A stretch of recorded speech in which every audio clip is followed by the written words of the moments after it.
Olá pessoal, sou Cássio Bettini, compartilhando novamente um novo podcast, sempre com pessoas interessantes. E hoje eu estou aqui com um cara que eu admiro pra caramba, é o Rodrigo Andolfato. É um engenheiro formado ali em Ilha Solteira. O cara é mestre, não sei se é doutor ou não, ele vai falar essa bagaça pra gente já aqui, mas é um cara que eu admiro pela coragem. O cara fala e não tem papas na língua mesmo. Isso eu acho, assim, muito importante hoje em dia. Então, continuando essa linha de podcasts, quero agradecer o Rodrigo que está aqui do meu lado. Hoje esse podcast não está sendo virtual, é presencial mesmo. Rodrigão, seja bem-vindo, meu camarada. Bom, eu quero agradecer, Cássio, primeiramente porque eu sou seu fã, tá certo? E não é uma bajulação barata, não. Eu acho que o trabalho que você faz no modelo de divulgação do empreendedorismo regional, da maneira que você faz, é extremamente louvável, porque as pessoas vão conhecendo e nada melhor do que o incentivo natural que a pessoa vai criando em si mesma para ter coragem de empreender, porque no Brasil não é fácil empreender. Ela começa a ver que as pessoas que normalmente a gente cria uma ilusão de uma imagem de um grande empreendedor e pensa, pô, esse cara é fantástico. E na verdade, o fantástico de cada um está na simplicidade do que nós somos, né? Seres humanos, todos iguais. Às vezes alguém teve um pouco mais de oportunidade, um pouco menos, mas a oportunidade verdadeira está na motivação interna de cada um. Exatamente, é o que você falou, vou pegar um gancho até, que a gente está num ambiente aqui chamado de Capitalist, que é um ambiente que, olha o que o Rodrigo me falou, pessoal, você que está ouvindo aí. Ele disse que é um ambiente orgânico, ele vai sendo construído, porque eu perguntei qual que é a relação com uma charutaria que está dentro desse espaço, que é um espaço genial. Depois, se vocês tiverem oportunidade, digita aí Capitalist, The Capitalist, Araçatuba, você vai achar umas fotos e tal. Aí ele falou, Cássio, é orgânico, não é planejado. E eu acho esse negócio, Rodrigo, muito legal, cara, porque você não força, né, a barra, fala assim, vai ter que ser de tal jeito, né? Não é isso mesmo, Sim, essa linha? Isso eu aprendi, por incrível que pareça, com o liberalismo. E eu vou te explicar por quê. Uma das coisas que sempre me chocou muito é aquele pensamento assim, nossa, fulano trabalha muito e não é reconhecido. No liberalismo eu fui entender que não vai ficar rico quem trabalha mais. Vai ficar rico quem melhor atende os anseios do mercado. Bom, aí eu parei para pensar, falei, e como é que eu faço para entender os anseios do mercado? Os anseios do mercado não são impostos nem pelo Cássio, nem pelo Rodrigo, nem por quem quer que seja. Ele é um negócio que surge naturalmente da demanda de mercado. Exatamente, é isso Ou mesmo. seja, uma das coisas importantes É de você... tipo, tem que cair na graça das pessoas, aquele negócio. Exato. Caiu na graça das pessoas. Ué. Então, quem que vai montar melhor negócio para você do que o próprio mercado dizendo o que eu quero? Perfeito. Então, fazer um negócio nascer organicamente é um negócio sensacional. E eu sou uma pessoa, eu tenho meu negócio consolidado, eu nunca pretendi ficar rico ou ser meu negócio principal, o que estava surgindo aqui no The Capitalist. O que eu queria fazer era testar se era possível, de fato, um negócio nascer por si só. Que legal. Então, aluguei esse espaço. Sim. Começamos a montar. Poderia ser um co-work, mas na verdade a ideia era de um co-fan, onde as pessoas... Olha aí uma nova terminologia, pessoal. Co-fan. Olha aí, co-fan. vai aí, vamos por aí. Co-workplace, co-fan place. É um lugar fantástico. para que as pessoas compartilhem momentos agradáveis. Então, bater papo, onde o ILAM pudesse se reunir, onde não fosse um estabelecimento... ILAM, para quem não sabe, aí que você está ouvindo, é Instituto Liberal da Alta Noroeste, legal? Nós vamos entrar nesse assunto do liberalismo aqui mais profundamente, porque eu sei que isso daí dá pano para manga, e é o que a gente defende também, na verdade, eu e você. Então, Sim, então bom, se você parar para pensar, o liberalismo defende o quê? Que as pessoas definem o que é bom para elas. Que tem opções, né? Que tem opções, exatamente. E aí eu quis botar isso em prática, esse teste. Então, começamos a montar e tal. Trouxe para cá, meu sonho era ter um lugar onde eu pudesse tomar meu whiskinho, tranquilo, fumar meu charuto, em paz, na companhia de pessoas legais. Isso aí. Poxa vida, como é que você transforma isso num modelo de negócio, cara? Aí eu encontrei o Fabiano. Fabiano, um cara que entende muito de charuto e tal. Falei, Fabiano, você não quer montar um clube do charuto? Eu já estou montando aqui. Você começa a montar, traz pessoas legais, se torna um coach de charuto e tal, papapá. E essas coisas começaram a acontecer. E naturalmente, o Fabiano, em um determinado momento, falou assim, Rodrigo, eu quero ficar com esse negócio. Legal. Esse modelo de negócio. Ou seja, tudo que eu queria era que alguém tivesse esse negócio para me atender enquanto mercado.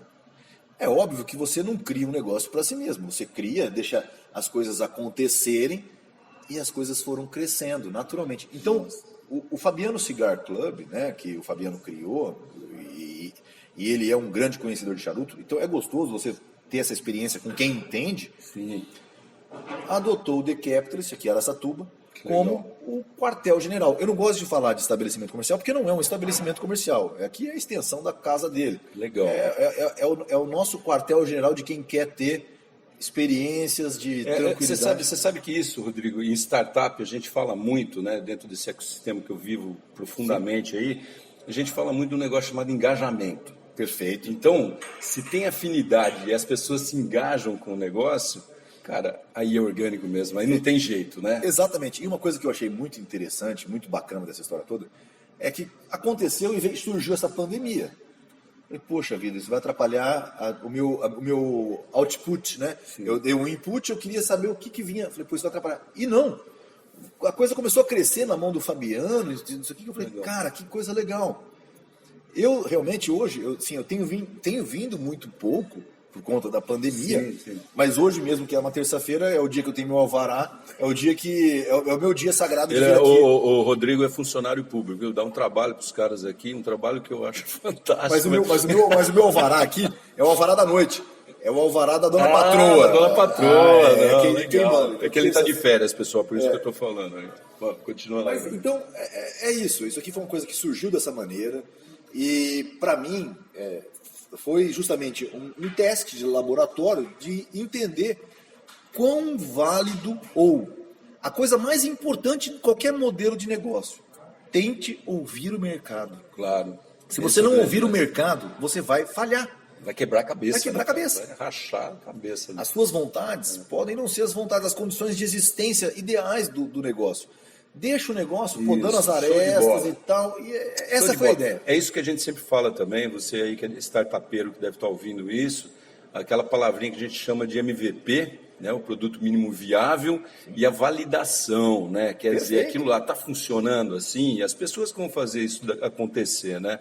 Mas eu fico super contente, viu, Rodrigo, que você, além de todo o teu trabalho que você tem e tal, dos BOzinhos do dia a dia aí, você ainda tem a cabeça focada, cara, para coisas produtivas, sabe? Para fazer alguma coisa, para gerar coisas, né? Isso eu acho realmente a cultura maker, uma coisa que você sabe disso, que eu defendo muito. Faz lá você, cara, não fica reclamando que aquela cadeira é ruim. Vai lá e faz uma boa, pô. Então, né, não fica nessa coisa de, alguém vai resolver isso para mim. Não vai, cara, vai lá e resolve para todo mundo aquilo lá também. Bom, tem pessoas que dizem que eu sou um maníaco pelo liberalismo, mas eu vou explicar por quê. Assim como esse modelo de negócio, eu comecei a fazer o teste de qual é o melhor modelo de negócio, é aquele que o mercado te responde. Quando eu comecei minha empresa, que é da área de incorporação imobiliária, eu pensei naquilo que o mercado mais compraria, que atenderia melhor no mercado. Por necessidade, de repente? Custo-benefício. Tá. Naquele velho modelo custo-benefício. É óbvio que num modelo de grande porte, dificilmente a gente conseguiria fazer um teste como esse aqui que nós fizemos no The Capitalist. Mas aí, o que acontece, se a gente parar para pensar? Eu não tinha, e quando eu comecei a Tecnobens, eu não tinha, por exemplo, o contato que eu tive com o liberalismo. Então, o liberalismo me ensinou que eu podia fazer esse teste aqui e ouvir o mercado para me dizer o que era melhor. O mercado, quem construiu o modelo de negócio que nós temos aqui hoje foi o mercado. Sim.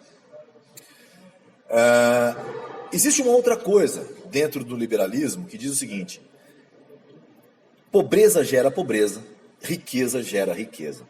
Então a ideia desse ambiente aqui do The Capitals não era transformar o Rodrigo num modelo de negócio pro Rodrigo. Era dar um start, alguém viria aqui, encamparia, cresceria, geraria riqueza para essa pessoa começaria um modelo de negócio na qual eu estou aqui vivenciando. Quer dizer, eu seria atendido por um modelo de negócio que eu sempre quis que tivesse. E acima de tudo, uma pessoa dessa começa a gerar riqueza, começa a ser mais um rico dentre nós nesse mundo capitalista, que é a solução para a pobreza. A pobreza é a condição natural do ser humano. A riqueza é sair da pobreza. E quando alguém começa a gerar riqueza, riqueza respinga nos outros. Isso é uma coisa bacana. A ideia de Muita gente acredita que não, né, cara? Acredita que é para esfolar, para explorar. Eu já quero manifestar aqui a minha opinião, que é a seguinte: só é explorado quem quer, ninguém é obrigado. Exatamente. Você não é obrigado, vem aqui trabalhar na minha fábrica. Você pode falar? Não quero. Exatamente. E o grande lance é justamente isso. Então, ler o Ação Humana, né, assim falando sobre liberalismo, se você realmente estuda ele, aquelas 1000 páginas, você sai de outra forma no final da leitura. E eu digo isso de forma muito natural. Por quê? Porque eu estou botando em prática as coisas. Por exemplo, o The Capitalist é uma experiência para ver se aquelas teses que você fala, poxa, será que isso é verdade? Funcionam? Funcionam. O mercado te diz como você deve agir para você ficar rico. Não é você que diz, é o mercado que diz. Riqueza gera riqueza. Você começa... Se movimenta dinheiro. Né? Se gira o dinheiro. E outra coisa, todas as experiências que vão sendo naturalmente criadas se torna conhecimento seu, se torna um ativo seu que ninguém toma. Bacana. Então eu acho que para todos os startupeiros que nos ouvem, que te seguem, que você faz o mesmo, é a mesma ideia que nós. A ideia é fazer com que as pessoas se enriqueçam, saiam da matriz, se tornem ricas. Inclusive intelectualmente. Intelectualmente também. Então, para as pessoas que nos ouvem, sai da condição de conforto. A condição de conforto te torna fraco. Né? A condição de conforto se torna dependente dela mesma. Não se sacie. Né? Seja curioso, vá atrás, desenvolva. A gente está vivendo num mundo hoje super legal, cara, que na minha época, você é mais novo que eu, mas na minha época era assim. Quantos anos você tem, cara? Não vou falar, velho, mas acho que uns 10 a mais que eu devo ter. Mas na minha época era assim, cara, que funcionava. Você tinha que acreditar no professor, meu velho. Sim. Ou se enfiar numa biblioteca lá e tentar achar para poder... Depois pegar aquilo lá e debater com o professor qualquer dúvida que você tenha. É complicado. Hoje a coisa está um pouco mais fácil, certo? Né? Dá para a gente dar uma procurada, as informações estão mais nítidas, aí, talvez mais acessíveis a palavra. Concordo muito com isso, muito. Porque, na minha opinião, eu não sei qual dos grandes cientistas que falou, algumas pessoas atribuem a Einstein, que a pior prisão é você achar que você vai encontrar verdades nos livros. Verdades nos livros. Isso não significa não leia. Vamos deixar claro. Vamos deixar claro. Leia muito e discuta com o autor. Isso. Através da sua cabeça e tal. Então, e algumas pessoas podem até falar assim, poxa vida, Rodrigo, mas você é um cara tão fã do Ação Humana de Mises, você costuma dizer que Mises escreveu um livro que é imbatível, é incontestável. De fato, é um dos livros que mais me apaixona, porque eu tento contestá-lo o tempo todo. Tanto Legal. tento que montei isso aqui. Legal. Pô, deixa eu ver se esse cara tá certo mesmo, porque me parece ser tão fato que esse cara escreve, mas eu preciso comprovar o negócio, né? Porque não é empírico mesmo. Exatamente. E de fato, então, o meu conselho para qualquer pessoa, seja um contestador. Não compre como verdade absoluta o que você lê, mas leia muito. Sabe, pegando essa linha de que você está falando, nós estamos vivendo num momento que os líderes nossos, as autoridades, vamos colocar entre aspas aí, eles não sabem o que fazer também. Perfeito. Então, isso do livro que ele falou, é isso aí, não quer dizer que você não vá ler, né? Mas contesta, cara, tenta entender aquilo lá e gerou dúvida na tua cabeça, não falar, não, ele sabe o que está fazendo. Não, de jeito nenhum. A gente não pode se acomodar desse jeito.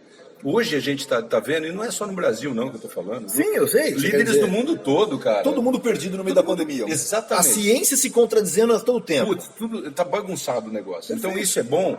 A gente não precisa tacar pedra nem matar esses caras, sabe? Querer que eles morram. Lógico que não. Mas, cara, eles são humanos pra caramba. Erram, não tem a verdadeira certeza de tudo, que isso é muito bom a gente saber. Sim. Né? Não é mal pra eles. Pô, basta a humildade começar a Agora você figurar está me pouco, apresentando, talvez. você falou, você fez mestrado, eu fiz mestrado, doutorado, minha vida inteira foi dentro de um laboratório. Vamos lá. Então vamos separar as duas ciências, as ciências humanas e as ciências naturais, as ciências exatas. Técnicas, né? Mesmo nas ciências exatas, eu passei 11 anos dentro de um laboratório. Ainda na Construção civil. Construção civil, engenharia de estruturas. Engenharia. Mesmo nas ciências exatas, você tem margens de erro extremamente abrangentes, onde a verdade reside lá dentro. Quem estuda mesmo ciências exatas, vai para o campo acadêmico, sabe que a estatística jamais diz se algo é verdade. Ela diz assim, olha, tal coisa não pode ser dita que é mentira. A estatística diz isso. Ou seja, se nas ciências exatas já disse que ela não é exata. tão exata, você imagina nas humanas. Você imagina no mercado. Aí, o que o liberalismo diz, assim, ó, o mercado diz que isso aqui é legal para sempre. Não, pode ser que daqui uma semana isso aqui não seja mais legal. Exatamente. Isso é o fantástico da vida, da ação humana, é isso. Isso é que nos transforma em seres viventes, em seres que agem, né? Então é bom a gente ter essa consciência, viu?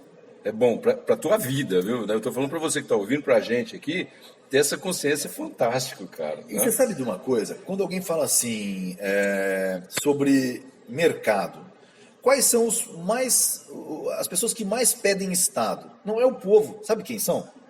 As grandes corporações. E você sabe por quê? Porque uma vez consolidado, você quer que o Estado garanta que ninguém vai vir competir com você. Tá certo? Então eu costumo dizer que os empresários de conluio são os grandes males da nossa sociedade moderna, porque confunde empresário de grandes corporações com liberais. Liberal é de fato aquele que não sossega e entende que o mercado é muito dinâmico. Pode mudar a qualquer momento e tal. E não existe nada que te garanta ser o rei da máquina de escrever. Muito legal isso que você falou, Rodrigo. Eu não sei se vocês prestaram atenção aqui. A quem interessa o domínio da massa não é o povo ali, o próprio povo. As corporações, óbvio que interessa. Você imagina, assim, é que a evolução, as ideias e a evolução, elas atropelam os mais poderosos da história. O que eu quero dizer com isso? Hamilton, né, aquela máquina de escrever, o cara que... o cara era soberano no modelo de negócio. Exato. Quem compra a máquina de escrever hoje? Já era. Kodak, você lembra? Walkman, Sony. Cara, não tem jeito. O capitalismo, ele é algo pujante e que com certeza faz com que o mercado sempre evolua. Quem não quer que evolua? O cara que fazia vela não queria energia elétrica. Ele fala assim, vamos proibir, porque e os produtores de vela? Não. Exato. A evolução, ela tem que acontecer. Aí entra um negócio até, com a fala que eu comentei agora há pouco, que as grandes corporações são culpadas, entre aspas, quando em conluio com o Estado. Vamos deixar claro isso. Porque o cara lá que trabalha sozinho, que produz pra caramba, e não tem a porta aberta do Estado, não é amigo do rei, aí esse cara CF, né? Só pra gente não falar se foda aqui. Então ele CF. Então isso é gravíssimo. Exato. Sabe, a gente tem que entender isso, que a maioria, 80% dos negócios brasileiros, Rodrigo, acho que está ainda nesse número, cara, são os pequenos que mantêm o negócio funcionando, mantêm esse país funcionando. Exatamente. E são os caras que não têm conluio com o Estado. Exatamente. Tá? Então a gente tem que prestar atenção nisso. Capitalismo de verdade é isso. O resto, empresários de conluio, que a gente chama, são os grandes inimigos dos liberais. Por quê? Porque eles confundem as massas e faz com que a grande maioria da população fala assim, o capitalismo é ruim e o socialismo é bom. Não, porque eles olham para um capitalismo onde eles nunca poderão chegar, porque aqueles caras tão grandes, macumunados com o Estado, não deixa você chegar até lá. É exatamente isso, amigos do rei. Sim, é isso mesmo. Exatamente. É aí que eu queria chegar, cara. Por que, Rodrigo, na tua opinião, tanta gente, né, tem assim, aquele, eu não sei se é ódio, eu não sei qual que é a palavra, do capitalismo. Sabe? Nossa, o capitalismo. Pô, tem grandes amigos meus, caras, inteligentíssimos, que também, sabe, que tem iPhone, inclusive, Sim. mas reclamam do capitalismo. Mas por que isso acontece? Eu recomendo um livro chamado A Mentalidade Anticapitalista, também do Ludwig von Mises. Ele é um livro fantástico. Por quê? Porque ele começa a explicar, tintim por tintim, por que essas pessoas têm uma certa posição socialista. Por exemplo, eu tenho amigos inteligentíssimos, mas e atrevidos? Porque o cara que é extremamente inteligente, ele fala assim, cara, mas eu sou o cara que tenho X de QI, se eu passar no concurso, eu consigo passar no concurso tal. Mas você consegue atender o mercado? O atrevimento necessário para meter a cara? Não, isso eu não tenho. Só que quem gera riqueza é só o mercado. São as relações interpessoais de troca que não são obrigatórias. Trocas consensuais. Quer me vender seu celular? Te dou 100. Tá bom. Qual que é o valor? É 100? Não.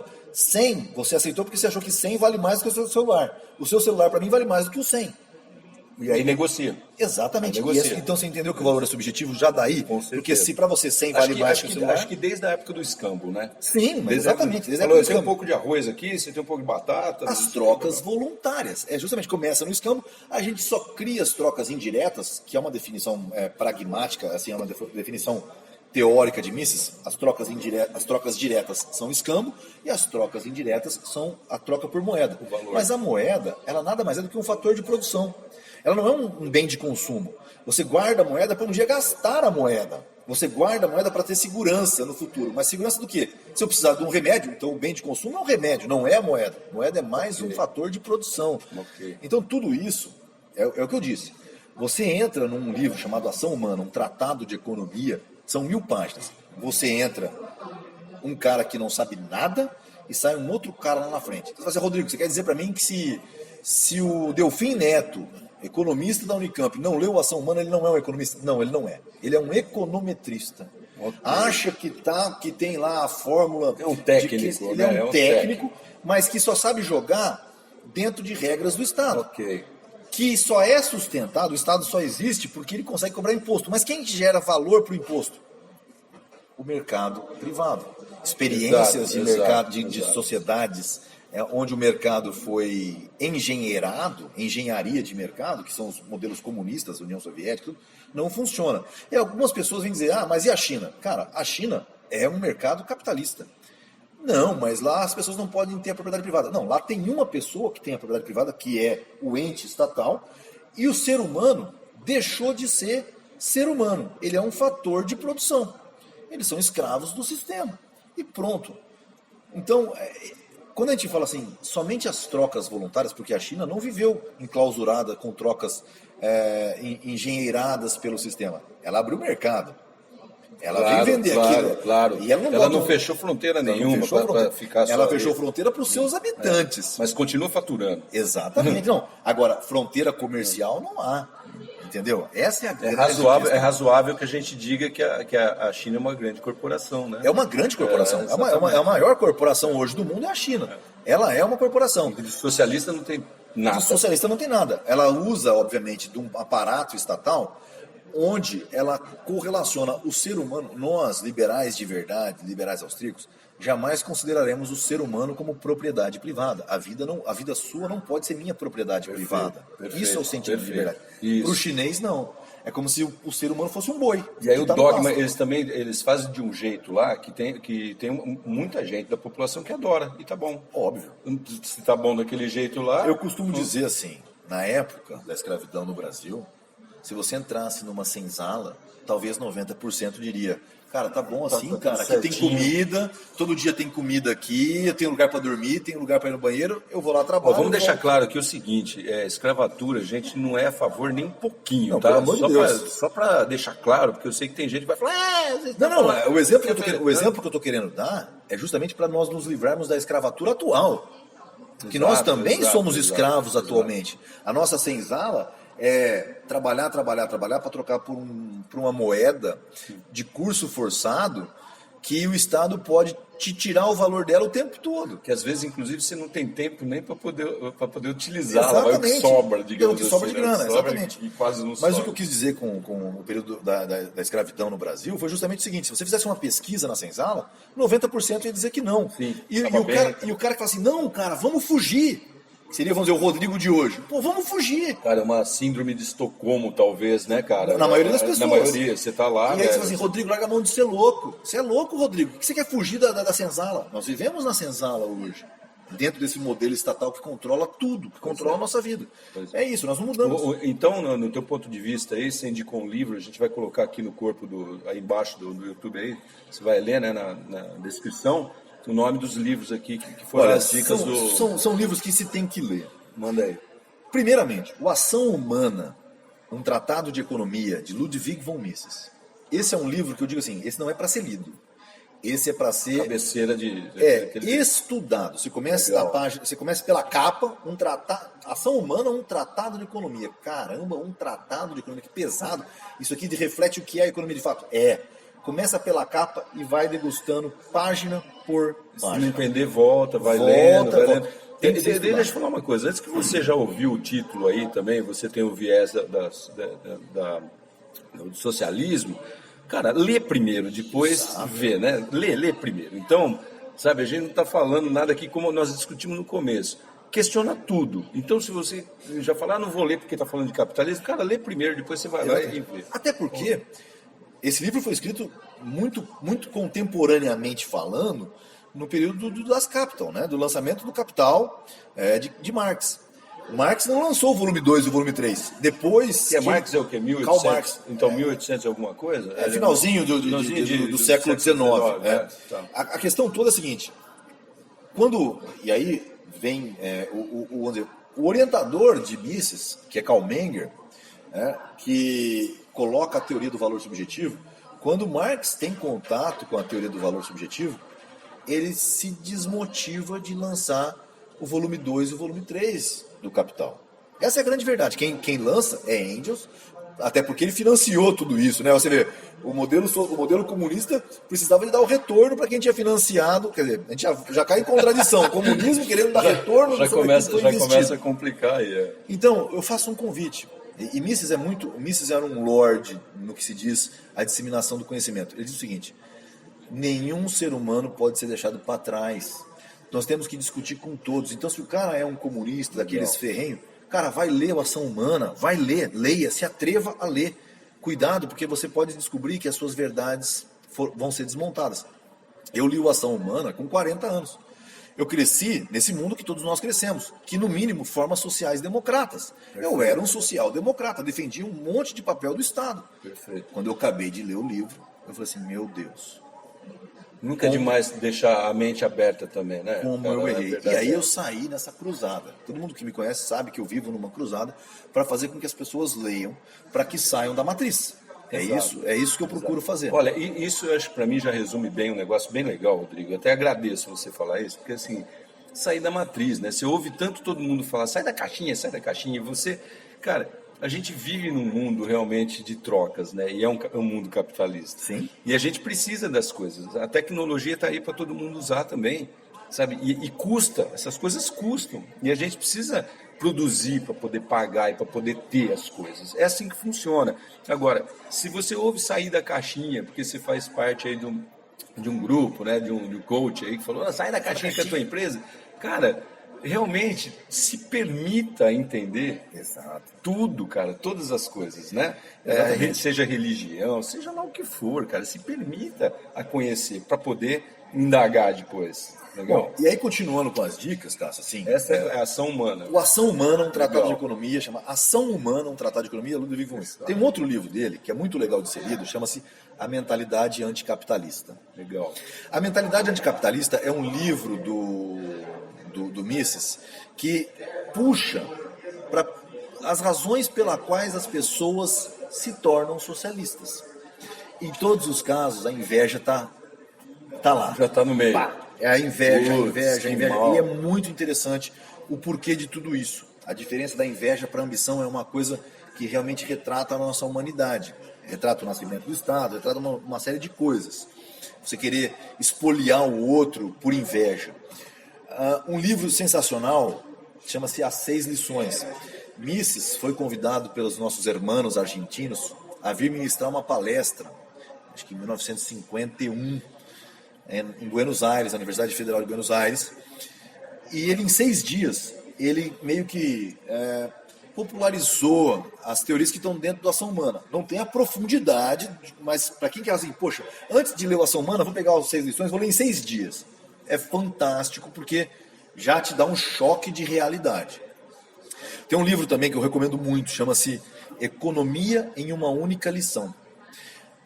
Editor do The New York Post, se não me engano, Henry Hazlitt, um cara fantástico, um jornalista fantástico, que teve contato com a escola austríaca, falou assim, cara, eu estava errado, bicho, preciso divulgar isso. Então ele fez um livro também que é fantástico, chama-se Economia em uma Única Lição. Vale muito ler, muito a pena ler. E por fim, eu estou deixando aqui só o top dos tops, tá? E 2 livros de um cara chamado Claude Frédéric Bastiat.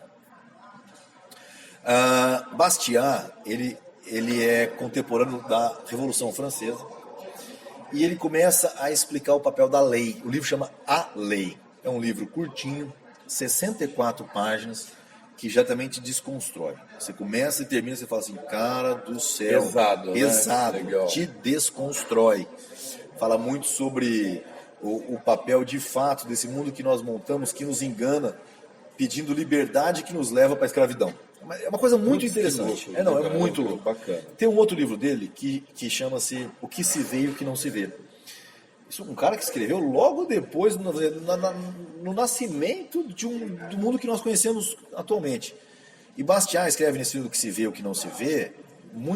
Era um texto que ele escrevia para o jornal, então um compilado desses artigos para o jornal, onde ele explicava, por exemplo, fábulas socialistas, de alguém querer fazer a engenharia econômica. Por exemplo, todo mundo conhece a história da janela quebrada. O cara joga uma pedra na janela, então você cria emprego. Você quebra a janela de alguém e você cria emprego. Sim. Mas ele prova porque que isso não é criar emprego. Então é fantástico. São livros que devem ser lidos. Vale a pena ler. Legal. Então, resumindo aí, no teu ponto de vista, o medo que as pessoas têm do capitalismo se atribui a quê? Assim, num resumão bem... Olha, o medo do capitalismo eu atribuo à falta de coragem. Obviamente que eu não estou querendo fazer uma crítica a todo mundo. Dizer assim, pô, você está me chamando de covarde? Não é isso. Nós fomos criados dentro de uma sociedade que nos direciona por uma falsa segurança. Você tem que ter segurança, mas quem pode vai poder se ter formar, segurança? vai estudar pra caramba, não sei quantos anos, vai se formar, tem as melhores notas para trabalhar para uma grande empresa. Exatamente. Isso. Que vai estar, vamos supor assim, já operando dentro do sistema. Se você quer sair disso e deixar de ser uma peça dentro desse jogo e ser você tem que ler, tem que estudar, tem que se atrever e tem que se tornar uma pessoa que entende tudo isso. Óbvio, uma pessoa que discuta, vai ler Mises, tenta achar um ponto, questione ele. Isso. Esse é o fato. Isso é no teu ponto de vista, então, cara, na verdade a gente vai chegar no seguinte contexto, né? Seja um pouco mais audacioso, né? Curioso pra caramba. Sim. E atrevido. Sim. Né? Para que serve isso? Para a gente poder também... na verdade, as coisas surgem, no meu ponto de vista, Rodrigo, sempre quando a gente está descontente com alguma coisa. Só que só ficar descontente e reclamando não adianta nada. Vai lá e tenta fazer a mudança. Né? Faça a mudança, começando por você e depois evolua. Eu acho que é isso. Tem alguma coisa que você quer complementar? Cassião, só quero agradecer pela oportunidade. Quero dizer o seguinte, que as pessoas que te ouvem, que nos ouvem aqui, têm por obrigação agora, pelo menos se atrever a ler o que eu falei. Legal. Um desafio, hein? Olha aí, um desafio. Hein? Desafio. Procura ler. E se uma pessoa só se desafiar, nós já vamos ver resultado de riqueza sendo gerado. Você pode ter certeza. Isso respinga na gente. É isso que vale a pena. Cara, brigadíssimo, Rodrigo. Vamos terminar aqui o nosso podcast. Bater um papo com o Rodrigo é sempre bom porque é muito direto e objetivo. Isso é genial. Então aqui, ó, a gente demorou aqui 30 e poucos minutos fazendo esse bate-papo gostoso. Eu queria tocar nesse assunto mesmo de... Não é política que a gente está falando, não é, Rodrigo? Isso não é nem política, cara. Isso é um, sei lá, um modo de vida. Talvez. Sociologia, talvez. Talvez sociologia. Então é um ponto de vista de como que a gente enxerga o vidão que a gente tem para frente aí, né? Exato. E por que não? Esse lugar que eu tô aqui é super gostoso e uma das coisas que é o Calfan, né? Que é o para quê? Pra gente se divertir também, caramba. Não é só trabalhar na vida, Exato. se esfolar pra cacete, chegar no fim do dia, se apontar depois de 40 anos. Você quer ver mais ócio produtivo que nós fizemos agora? Não, Bate-papo delicioso? Isso, além de ser delicioso, assim, prazeroso, cara, a gente tá aqui, a cabeça da gente sai daqui pensando, fala, pô, que bacana, meu, tem gente que pensa da mesma forma, ou não, que questiona, mas é isso que é legal. Sim. Então, cara, eu quero te agradecer bastante. Pessoal, espero que vocês tenham gostado desse bate-papo com o Rodrigo Andolfato aqui, né? E finalizando, tem outros bate-papos que eu quero falar com ele mais apimentados, de repente, uma outra hora. Perfeito, sempre um prazer, cara. Legal, pessoal, obrigadão mesmo de você ter esse tempinho aqui pra gente. Pessoal, estou terminando aqui, sou Cássio Bettini, compartilhando mais uma vez um tema interessante, um assunto interessante, na verdade um bate-papo legal com esses amigos, né, com essas pessoas próximas que eu admiro bastante e são interessantes para o nosso dia a dia. Beleza? Até a próxima.